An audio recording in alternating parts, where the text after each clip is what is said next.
Bismillahirrahmanirrahim. Assalamualaikum warahmatullahi wabarakatuh. Alhamdulillah, wassalatu wassalamu ala nabiyina al-mustafa rasulillah, amma ba'd.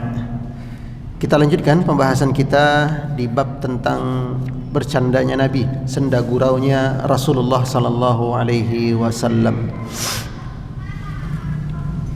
Bahwa yang namanya bercanda, bersenda gurau termasuk di antara seni dalam komunikasi, ya, seni dalam berinteraksi dengan orang lain, entah itu orang tua kepada anak, guru kepada murid, suami kepada istri, dan sebaliknya. Komunikasi tanpa senda gurau, tanpa bercanda, itu ibarat masakan tanpa garam. Tapi sebaliknya, pembicaraan yang isinya hanya senda gurau dan bercanda, maka ya masakannya keasinan. Demikian pula dalam hal pengajaran dan pembelajaran. Seorang guru yang sama sekali tidak ada bercandanya, atos pokoknya, ya. Maka murid-muridnya akan bosan, jenuh, ya, nggak menyukai gurunya. Namun sebaliknya, kalau gurunya terlalu banyak bercanda, over gitu ya, maka murid-murid lama-kelamaan kehilangan respect, ya, tidak lagi segan kepada gurunya. Dan Nabi kita sallallahu alaihi wasallam adalah guru yang paling tahu menempatkan kapan ini bisa dicandai, kapan tak usah bercanda, ya. Dan jenis candaan yang dilakukan Nabi sallallahu alaihi wasallam ini candaan yang berkelas, tanpa ada unsur melecehkan agama, tanpa ada unsur berdusta, dan tanpa ada unsur menzalimi orang lain. Ya, maka bercanda setidaknya harus menjauhi 3 kriteria ini. Udah paling minimal itu. Yang pertama apa? Jangan bercanda untuk merendahkan agama. Ya, entah itu tentang syiar Islam, tentang Allah, tentang nabinya, nggak boleh. Ini masuk bab istihza'u biddin, ya, melecehkan agama. Atau dalam bentuk yang lain, yaitu bercanda tapi menzalimi orang lain, baik secara kehormatan maupun fisik, ngeprank, ya. Ini termasuk bercanda yang dilarang. Kemudian yang ketiga, Pak, bercanda yang mengandung kedustaan, kebohongan. Ya, maka ini juga tidak boleh. Nabi kita tidak pernah bercanda dengan 3 hal yang barusan kita sebutkan di atas. Di antaranya kita simak di hadis 235, ya, dari sahabat Anas bin Malik. Ia berkata,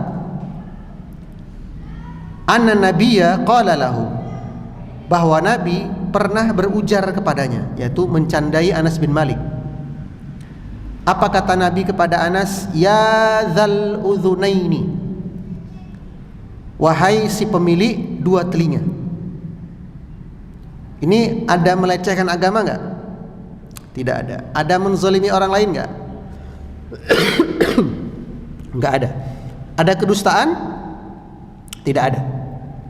Ya, jadi si Anas yang dijuluki dengan Zul Udhunain, si pemilik 2 telinga, ya dia nggak terzalimi, memang telinga aku ada 2, nggak juga mengandung kedustaan lah, memang 2 jumlahnya, kan begitu. Nah, ini termasuk apa? Bercanda Nabi yang sama sekali tidak ada unsur dosa. Nah, sekaligus ini menunjukkan kerendahan hati Nabi kita tetap akrab bersama dengan anak-anak kecil. Itulah sebab mengapa anak-anak kecil di zaman Nabi itu sangat mencintai Nabi, meskipun mereka berinteraksi dengan Nabi cuma sesaat, ya. Bahkan pembantu-pembantu Nabi pun yang merupakan tidak ada unsur saudara dengan Nabi itu sangat dekat dengan Nabi. Anas bin Malik itu sangat dekat dengan Nabi, padahal bukan siapa-siapa Nabi. Bahkan seorang anak laki-laki Yahudi yang juga merupakan salah satu dari pembantu Nabi, itu juga sangat sangat respect kepada Nabi. Sehingga ketika anak kecil ini sakit dan ternyata menghantarkannya kepada kematian, Nabi datang jenguk. Ini demam udah tinggi panas begitu ya. Nabi melihat ini sepertinya anak ini kayaknya nggak bertahan lama lagi dengan kondisi kesehatannya. Nabi aja apa? Masuk Islam. Ya. Nabi aja masuk Islam. Ya ghulam, udkhulil Islam, qul la ilaha illallah. Masuk Islam yuk. Ucapkan la ilaha illallah Muhammadur Rasulullah. Ini anak menoleh ke sebelah kiri, itu ada ayahnya sedang duduk juga. Ayahnya orang Yahudi. Seolah-olah meminta persetujuan. Enggak ngomong, cuma noleh gini aja. Gimana ya? Boleh enggak? Ayahnya berkata, terserah. Ayahnya tahu maksud anaknya. Maka ayahnya berkata, terserahmu lah nak. Yang mana yang lebih lebih mengena di hatimu. Ternyata anaknya masuk Islam, ikut agama Nabi dan wafat. Padahal Nabi itu kan majikannya, sementara sang ayah adalah ayah kandungnya. Si anak lebih condong kepada Nabi SAW. Ya. Baik. Kemudian 236 ini hadis tentang adiknya Anas. Nah, yaitu Abu Umair. Ya, namanya Abu Umair. Apa kata Anas bin Malik? In kana Rasulullah sallallahu alaihi wasallam liyukhalituna, bahwa Nabi sangat dekat dengan kami anak-anak. Hatta yaqula li akhili saghir, sampai-sampai pernah Nabi mencandai adikku yang kecil dengan berkata, ya Aba Umair, madza fa'alan nughir. Wahai Abu Umair, apa yang dilakukan burung empritmu? Jadi Abu Umair ini punya peliharaan burung, kayak kenari lah kalau kita bilang ya, burung-burung seperti itulah. Jadi setiap Nabi lewat, karena Nabi tahu ini bocah Abu Umair ini sangat menyayangi burungnya, empritnya itu, kenarinya. Nabi setiap lewat tanya itu, piye kenarimu? Lewat lagi, piye kenarimu? Suatu hari si Abu Umair ini jongkok, terduduk lemes begitu ya, sambil menundukkan kepalanya. Ternyata burung empritnya mati. Mati. Nah, Nabi lewat lagi nih. Nabi lakukan hal yang sama. Ya Aba Umair, madza fa'alan nughir? Abu Umair, empritmu lagi ngapain itu, kok diem aja? Dia berkata, qad matat. Udah mati wahai Nabi. Berderai air matanya, sedih gitu. Udah mati wahai Nabi. Sudah mati empritku wahai Nabi. Di sini Nabi yang sebenarnya sudah mengetahui empritnya si Abu Umair ini mati, itu enggak menyalah-nyalahkan si Abu Umair. Oh alah, cil, dibilangin enggak usah melihara burung. Kamu tuh enggak ada, tidak ada disalah-salahkan. Ini anak kecil sedang berduka, butuh dihibur. Ya, jadi Nabi iseng lagi tanya, ya Abu Umair, madza fa'alan nughir? Ya, kenapa dengan empritmu? Nah, hadis ini juga menjadi pelajaran bagi kita, dibolehkan hukumnya memelihara beberapa atau salah satu jenis binatang untuk teman bermain anak. Boleh. Ya, kucing, merpati, kuda dan semisalnya, selama bukan binatang-binatang yang diharamkan atau yang dilarang. Ya, bukan binatang yang termasuk hewan dilindungi. Ya, takutnya nanti ditangkap gitu ya. Hewan langka yang dilindungi nggak boleh kita pelihara sendiri ya, harus diserahkan kepada konservasi. Ya, dan bukan pula hewan-hewan yang berbahaya. Ya, kobra, ngapain pelihara kobra? Nah, ini boleh anak kecil, dan itu melatih jiwa kasih sayangnya. Melatih jiwa kasih sayang anak. Apakah orang dewasa boleh? Boleh. Bapak-bapak ya, terutama yang sudah punya kos 18 pintu ya, tinggal tiap pagi apa namanya, piu piu piu gitu ya kan. Nah, lewat anak kos, bayar kos bulanan ya. Hidupnya slow living, menikmati pensiun, gak apa-apa. Yang penting jangan sampai berbuat zalim kepada hewan tadi. Ya, jangan lupa dikasih makan dan semisalnya. Dan dibolehkan juga ngasih nama kepada hewan. Ya, dibolehkan ngasih nama kepada hewan. Contohnya Abu Umair ini nama burungnya Nughir, si emprit kecil. Baik, 237. Diriwayatkan dari sahabat Abu Hurairah, ia berkata, jadi pernah Nabi ngumpul-ngumpul dengan para sahabat dan Nabi mencandai mereka. Itu para sahabat kaget. Qalu, mereka berkata kepada Nabi, ya Rasulullah, innaka tuda'ibuna. Ya Rasulullah, kau bercanda nih dengan kami. Maksudnya engkau kan Nabi, Rasul. Jadi dalam bayangan para sahabat, seorang Nabi, seorang Rasul harus terus serius gitu loh. Tapi ternyata Nabi ketika berkomunikasi dengan mereka, bergaul dengan mereka, ada canda-candanya. Nah, sebahagian sahabat yang strict, yang orangnya kaku, yang nggak pinter bercanda gitu ya, itu heran. Ya Rasulullah, innaka tuda'ibuna. Ya Rasulullah, engkau bercanda nih dengan kami gitu ya. Qala, maka Nabi berkata, inni la aqulu illa haqqan. Iya, aku bercanda dengan kalian, tapi tidak ada yang kedustaan. Ya, aku bercanda dengan kalian, tapi tidak ada bohong-bohongnya. Nah, maka dari itu, bohong dalam hal bercanda, ya, ini termasuk dosa-dosa yang diperingatkan Nabi akan bahayanya. Dan orang yang paling banyak menjadi pelaku bercanda tapi konteks cerita bohong itu adalah para pelawak. Bahkan para pelawak bisa tiga hal sekaligus. Bercanda nyerempet agama, bercanda menzolimi orang lain, dijorok ditarik kursinya, atau dilecehkan kehormatannya, dihina begitu ya.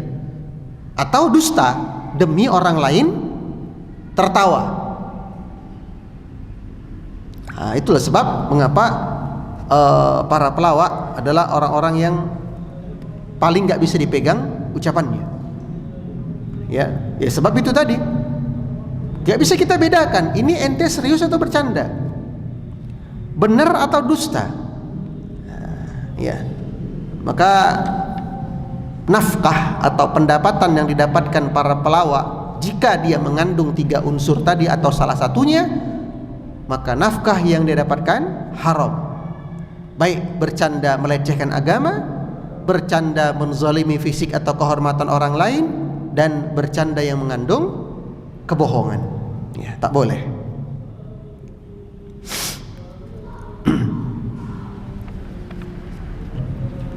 Hadis 238. Dari Anas bin Malik, ia berkata, anna rajulan istahmala Rasulullah sallallahu alaihi wasallam faqala, bahwa ada seorang laki-laki datang kepada Nabi meminta sesuatu. Inni hamiluka ala waladi naqatin. Ternyata si laki-laki ini minta hadiah berupa tunggangan. Ya, dia nggak punya tunggangan untuk istilahnya bergerak kemana-mana. Ya, kalau bahasa kita sekarang minta sepeda atau minta motor lah gitu ya. Dia minta kepada Nabi. Kebetulan waktu itu memang Nabi SAW baru selesai perang, jadi banyak ghanimah. Dia minta, ya Rasulullah, ada nggak tunggangan untuk saya yang bisa saya pakai? Saya kemana-mana nggak bisa ini. Maka Nabi berkata apa? Aku akan memberikanmu anak onta betina. Ya, aku akan memberikanmu anaknya onta betina. Nah, kalau kita simak ucapan Nabi ini, anak onta betina, seolah-olah Nabi mau ngasih apa? Anakan gitu ya, bayi yang belum bisa ditunggangi, seolah-olah seperti itu. Aku akan kasih kamu anak dari onta betina. Maka sahabat ini heran, ya Rasulullah, ma asna'u biwaladin naqah. Apa yang aku bisa perbuat kalau cuma dikasih anak dari onta betina? Apa yang bisa aku perbuat? Maka kata Nabi, wahal talidul ibila illa nuqu. Loh, bukankah onta yang sudah gede itu juga merupakan anak dari onta betina? Bukankah semua onta itu lahir dari onta betina? Jadi maksud Nabi, ini ontanya udah onta gede gitu loh. Onta gede. Nah, onta gede ini adalah anak dari onta betina. Dia baru ngeh, oh alah, astagfirullah. Ya, saya paham Nabi. Lihat, canda Nabi itu loh, nggak ada kedustaan. Toh memang kan, mau kecil atau gede onta tadi, dia tetap anak dari onta betina. Mana ada onta lahir dari jantan, kan nggak ada. Iya kan? Dan Nabi tidak berkata, akan aku berikan kepadamu anakan. Nggak ada. Nabi berkata, anak onta betina. Yang namanya anak onta betina bisa jadi kecil, bisa jadi sudah besar, kan gitu. Yang ditangkap dia anakan. Maka dia protes, ya Rasulullah, iya kali anakan saya tunggangi, zolim itu namanya. Maka kata Nabi, loh, onta gede ini anaknya siapa? Anak onta betina bukan? Enggak Nabi, lah sudah. Ya, lihat bercandanya Nabi ini. Ya, tidak ada mengandung kedustaan, kezaliman atau melecehkan agama.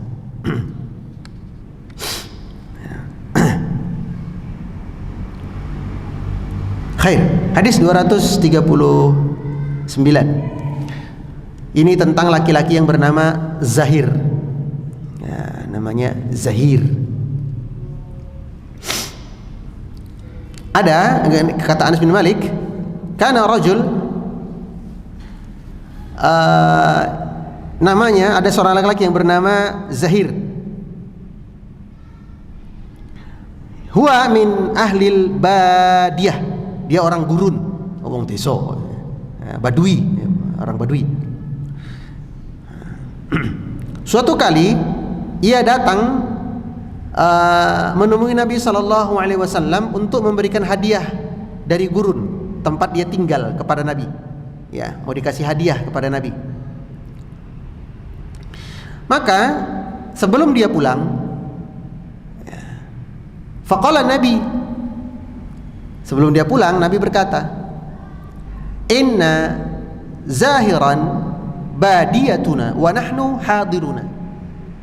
Si Zahir ini adalah orang desa kita dan kita bagi dia adalah orang kotanya. Nah,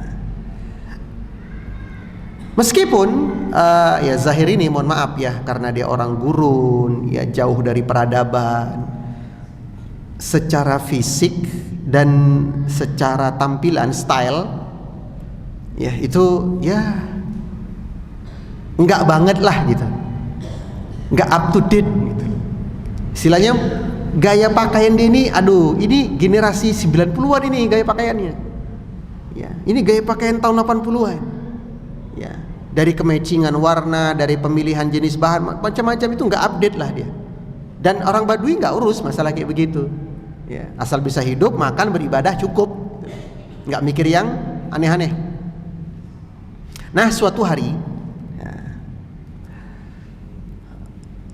Nabi mendapati Zahir sedang jualan di pasar. Fahtadanahu min khalfihi wa huwa la yubsiruh.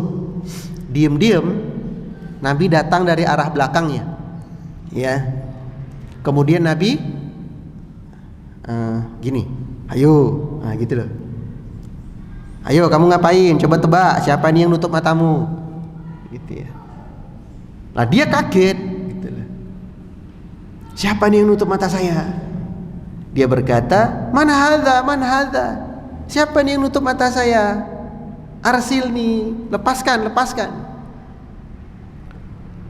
Faltafata, begitu Nabi melepaskan pelukan beliau kepada Zahir dan Zahir menoleh ke belakang, fa'arafan Nabi, taulah dia ternyata yang memeluk dia dan menutup matanya adalah Nabi. Faja'ala la ya'lu ma alsaqa zahrah. bisadri Nabi sallallahu alaihi wasallam hina Arafah. Begitu tahu yang memeluk dia dari belakang adalah Nabi, dia ambil lagi tangan Nabi. Enggak apa-apa Nabi, tutup lagi aja. Tadi minta apa? Dilepasin. Begitu dia Nabi, enggak apa-apa Nabi. Kemudian Zahir dengan sengaja menjatuhkan punggungnya nempel ke dada Nabi. Ya, karena para sahabat tahu kan, bersentuhan kulit langsung dengan Nabi ini keistimewaan. Bisa jadi modal syafaat supaya tidak disentuh api neraka. Ya. Salah satu keutamaan orang yang pernah, seorang muslim, seorang sahabat yang pernah bersentuhan kulit dengan kulit Nabi adalah kulitnya tersebut tidak akan disentuh api neraka. Makanya sengaja itu, nggak apa-apa Nabi, tutup lagi mataku. Maka Nabi pun tertawa. Faja'ala an-nabi yaqul, Nabi kemudian tertawa sambil berkata, "Man yashtari hadzal 'abda?" Yo, ini budak diobral, siapa yang mau beli? Karena memang budak ya. Dia memang budak. Jadi Nabi candain, "Ayo ini budak dijual nih, siapa yang mau beli?" Faqala, dia berkata, "Ya Rasulullah, idzan wallahi tajiduni kasidan." Ya Rasulullah, kalau aku dijual, siapa yang mau beli? Pasang murah pun, bahkan diskon 95%, gak ada yang mau beli. Jadi dia minder dengan dirinya. Ya, dia merasa rendah dengan dirinya. Dan dia berkata kepada Nabi, Rasulullah, kalaupun saya dikasih gratis ini, gak ada yang mau ambil, gak ada harganya saya.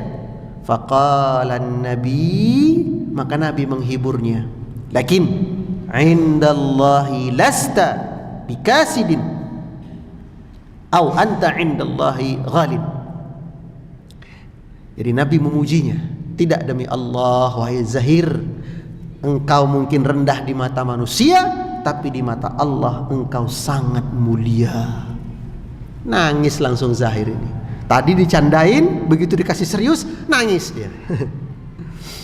Ya, ini bagaimana Nabi ya kepada orang yang mohon maaf nih, secara fisik, tampilan, yaitu nggak enak lah dilihat begitu. Nabi tetap mau memeluknya, bercanda dengannya, bahkan memujinya. Bisa jadi engkau karena mungkin dengan segala kekuranganmu, manusia menganggapmu rendah, tapi ketahuilah wahai Zahir, di mata Allah engkau laki-laki yang mulia, hamba yang mulia.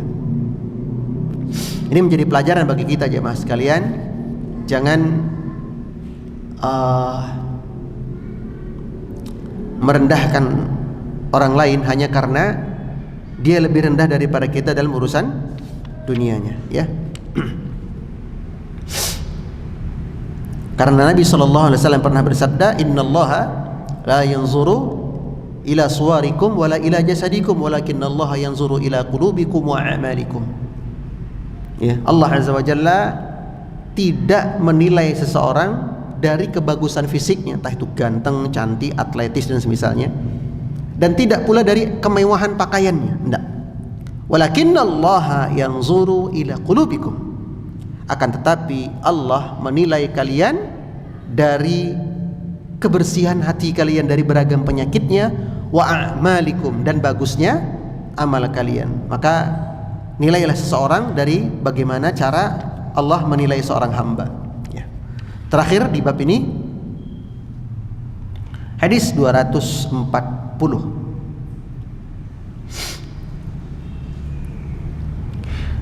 Dari Hasan, ia berkata, Zata yaum, ada suatu hari, ya, ada seorang nenek-nenek. Berarti kalau dikatakan nenek-nenek, usianya berapa nih? Zaman Nabi usia 35 dah jadi nenek-nenek, karena punya cucu, gitu loh, bukan karena reot. Nah, jadi kira-kira yang dimaksud ini karena sudah punya cucu atau karena sudah tuanya? Sudah tuanya, ya. Kenapa? Nah, nanti ada terbukti di ujung hadisnya. Jadi seorang nenek-nenek sudah sepuh datang menemui Nabi sallallahu alaihi wasallam, kemudian berkata, "Ya Rasulullah, ud'u Allah ayyudkhilanil jannah." Ya Rasulullah, tolong berdoa kepada Allah agar aku dimasukkan ke dalam surga. Ya. Faqala, maka Nabi berkata, "Ya umma fulan, Nek, innal jannata la tadkhuluha ajuzun." Maaf ya Nek, surga itu nggak boleh dimasuki oleh nenek-nenek. Wah, nenek langsung shock gitu ya. Nah, pertanyaan saya, berdusta nggak Nabi ini? Hah? Enggak kan? Karena tidak ada memang penduduk surga yang umurnya tua. Berapa umur penduduk surga? 30-an. Prime time, usia prime time-nya manusia kan 30 sampai 35. Makanya kata Nabi, nenek-nenek nggak masuk surga, nggak ada di surga. Dia shock, gitu ya. Benarkah wahai Nabi? Ya. Fawallat tabki. Nenek itu nangis. Nangis dia. Maka Nabi berkata, "Akhbiruha annaha la tadkhuluha wa hiya ajuzun." Wahai Nek, betul memang di surga itu tidak ada yang nenek-nenek. Kenapa? Karena Allah berfirman, "Inna ansha'nahunna insya'a faj'alnahunna abkara." Ya. Sesungguhnya ya, Allah berfirman di Al-Qur'an, kami menciptakan bidadari untuk mereka secara langsung. Jadi bidadari-bidadari di surga itu tercipta langsung dewasa, tidak melalui proses melahirkan dan dilahirkan. Jadi kun, istilah begitu ya. Jadilah engkau wahai bidadari. Teng, jadi. Ya nggak ada surat tengnya juga, tapi ya saya memisalkan saja. Ya. Jadi cipta langsung. Faj'alnahunna abkara, dan kami jadikan semua wanita bidadari penghuni surga itu wanita yang gadis. Gadis semuanya. Dan umurnya sebaya. Ya. Jadi semua sebaya. Otomatis kalau bidadari umur gadis, maka bidadaranya juga umur pemuda. Bidadari maksudnya raja-raja surganya. Saya sama dengan kita, Pak. Kita yang hari ini mungkin sudah usia 65, 55 dan semisalnya. Nanti masuk surga usianya antara 30 sampai 35. Ya.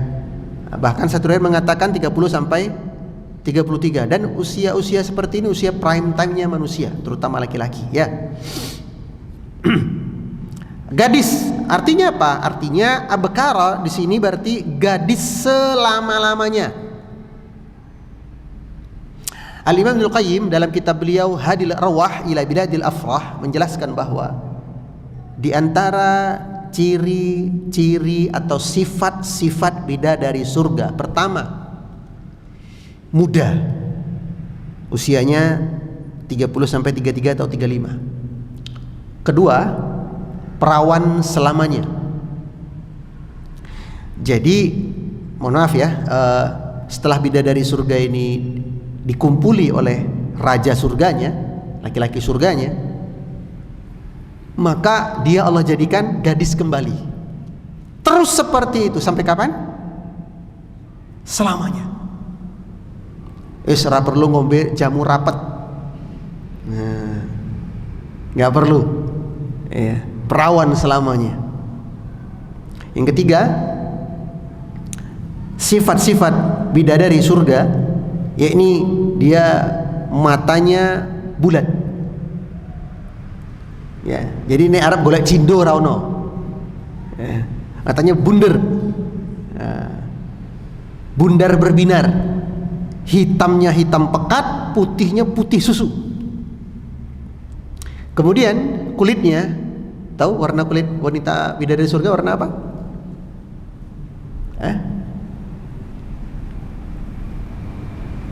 Warnanya apa? Putih bening.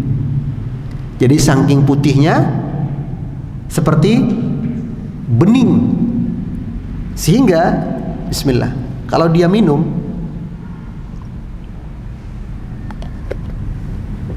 nah pas dia nelan itu terlihat saking apa? Putihnya. Jadi krim whitening tidak laku,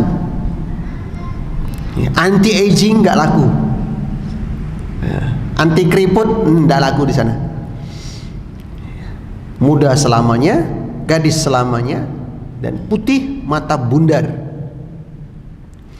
Dan sifat berikutnya bidadari surga adalah tidak saling cemburu di antara sesama mereka. Bahkan mereka saling mensupport, saling mendukung bidadari satu, mendukung bidadari yang lain untuk melayani raja mereka, untuk melayani suami mereka. Ya. Ini diantara sifat-sifat bidadari surga. Kecemburuan mereka cuma satu. Kapan? Kapan bidadari surga cemburu? Ayo yang sudah berumah tangga, ada hadisnya nih. Kapan bidadari surga itu cemburu?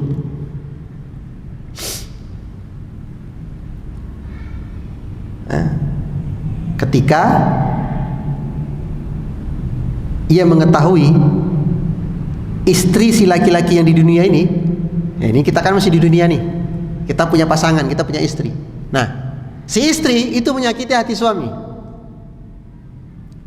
dengan pembangkangannya, dengan ketidaktaatannya, dengan kedurhakaannya, dengan tidak berterima kasihnya, dan dengan menolak, jimaknya, sehingga suaminya gak ridho kepadanya, suaminya marah kepadanya. Nah, bidadari surga itu cemburu. Apa kata bidadari surga? Jangan kau sakiti hati raja kami, sebab sebentar lagi dia akan menjadi milik kami. Nah, itulah satu-satunya perkara yang membuat bidadari surga itu marah dan cemburu. Ya. Di antara yang paling sering ditanyakan kepada kami terkait bidadari dan bidadara,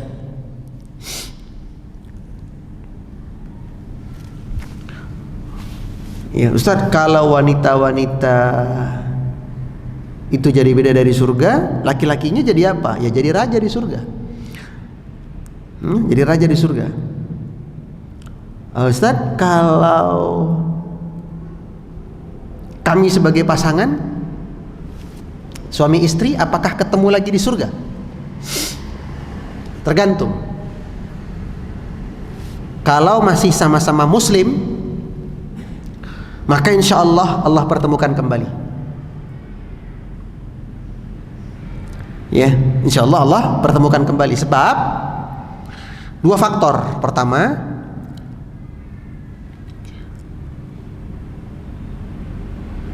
Allah akan mengumpulkan orang yang saling mencintai di dunia.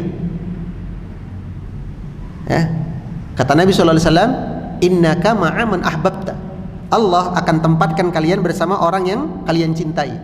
Nah, suami istri saling mencintai, ditempatkan bareng.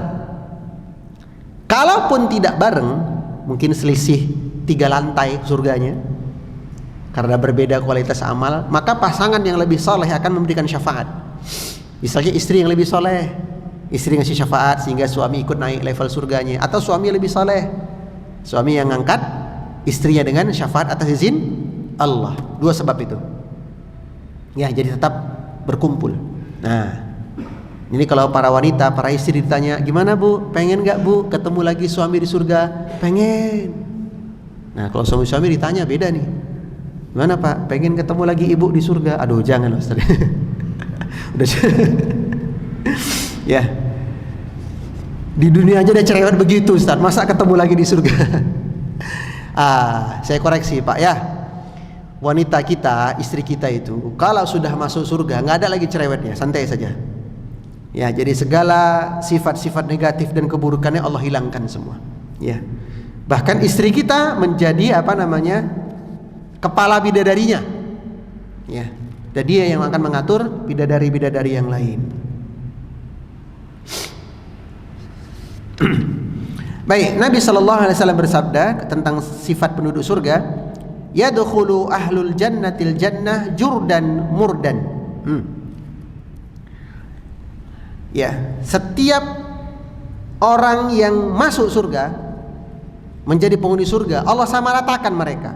Jurdan, yaitu masih still a young man, young woman, muda. Murdan, kuat. Nah, seperti apa kuat fisiknya? Seperti kalau laki-laki seperti fisik Nabi Adam, kalau wanita seperti fisiknya Hawa. Dan kekuatannya ini, kekuatan seorang laki-laki surga, ya itu dia mampu menggilir semua bidadari-bidadarinya sekali waktu. Ya, misalnya dia punya bidadari 40, jiro lupat, rampung kabeh, kuat. Nah, ini kuat. Kemudian ganteng dan cantik. Ya, ganteng dan cantik. Seperti apa? Mendekati, kalau laki-laki mendekati ketampanannya Yusuf. Ya, jadi santai saja, Mas Bro. Ya, yang kita hari ini belum terlalu ganteng, santai saja. Nanti masuk surga, ganteng semua kita. Ya, insyaallah. Mukahhalina baina salasina aw salasin wa thalathah.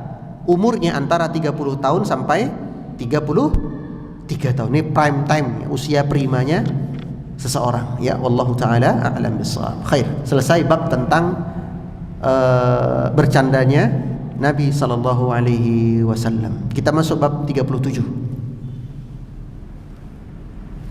Masih ada 5 menit. Bagaimana Nabi memandang syair? Syair di dalam Al-Quran ada surahnya enggak? Ada. Surat apa namanya? Syu'ara. Ya, para penyair.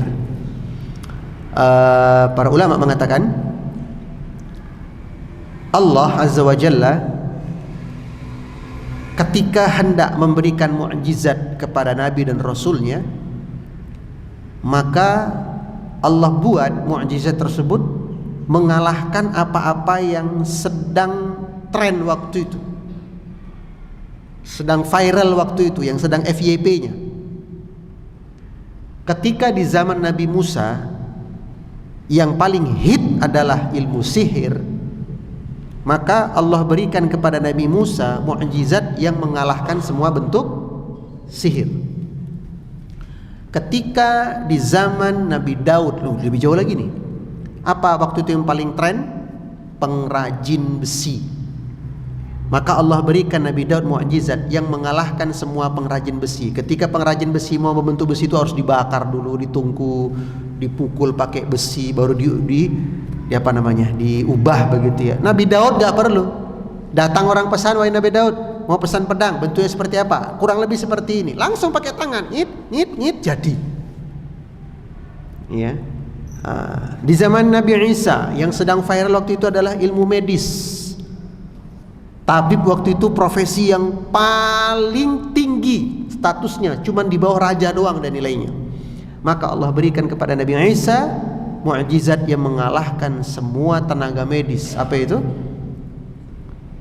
Menyembuhkan sakit tanpa obat, bahkan menghidupkan kembali orang yang sudah mati. Ya. Demikian pula dengan zaman Nabi kita sallallahu alaihi wasallam. Ya.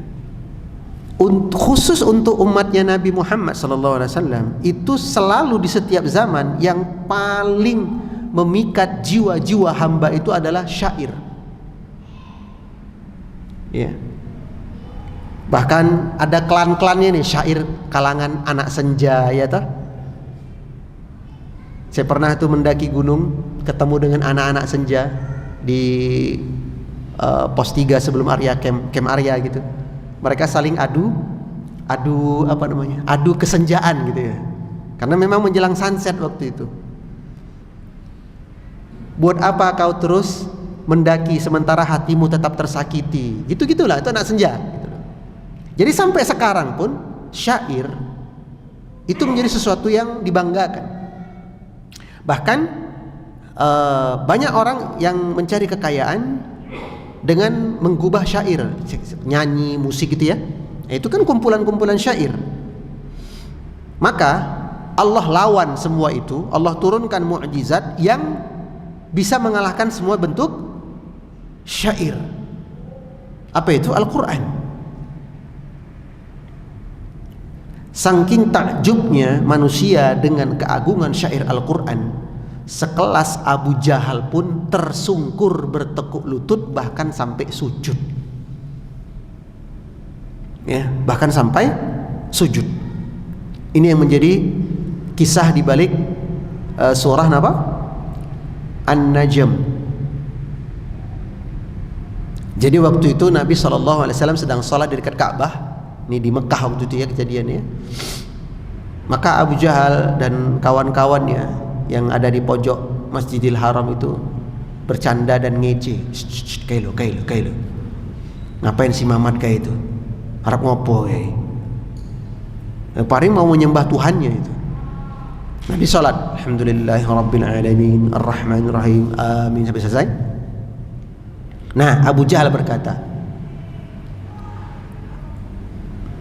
itu orang sesat itu, orang aneh. Langsung Allah turunkan surat An-Najm. Waktu itu Nabi belum baca surat, tapi begitu Abu Jahal ngomong seperti itu, orang nyeleneh itu, orang sesat, langsung turun An-Najm. Wan najmi idza hawa ma dhalla sahibukum. Ya, sahib kalian itu, teman kalian itu bukan orang yang dhalla. Apa dhalla? Sesat. Wa ma ghawa, bukan orang gila. Nah, Abu Jahal barusan ngomong itu loh. Tuh orang sesat, orang nyeleneh, gila itu. Langsung turun. Ma dhalla sahibukum wa ma ghawa. Dia kaget loh. Padahal waktu itu Abu Jahal jaraknya dengan Nabi itu agak jauh, dan dia kepada temannya yang ngomong tuh berbisik. Dia kaget. Kok Nabi langsung menyanggah ucapan saya? Para sahabat, para teman-teman Abu Jahal pun kaget loh. Hal ngomong ke Abu Jahal, hal ucapan ente dibantah tuh. Apa kata Abu Jahal? Itu paling karangan-karangan dia aja. Kebetulan ngepasi ucapan saya. Turun lagi ayat berikutnya. Ma yantiqu 'anil hawa. Yang diucapkan Nabi tidak ada hasil karangan di sini. Woi, kaget lagi aja Abu Jahal. Lah, dibantah lagi nih gua. Lalu teman-temannya bertanya, terus dari ucapan Nabi si Muhammad dari mana datangnya? Turun lagi ayat berikutnya.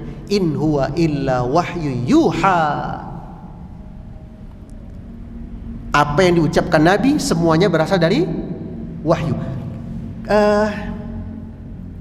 Surah An-Najm dan semua surah sebenarnya, tapi An-Najm ini kata para ulama sama jadi An-Najm sama Maryam itu nilai sastranya khas. Contoh saya bacakan ya. Wan najmi idza hawa ma dhalla sahibukum wa ma ghawa wa ma yantiqu 'anil hawa in huwa illa wahyun yuha 'allamahu syadidul quwa. Nah, kayak ujungnya itu sama gitu loh. Enak.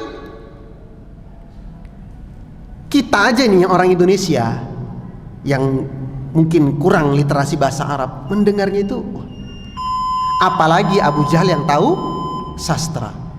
Makanya ketika di ujung ayat fasjudu lillahi wa'buduh, sujudlah kepada Allah, seketika Abu Jahal sujud. Wallahu ta'ala bisawab. Subhanakallahumma wa bihamdika asyhadu an la ilaha illa anta astaghfiruka wa atubu ilaik. Wassalamualaikum warahmatullahi wabarakatuh.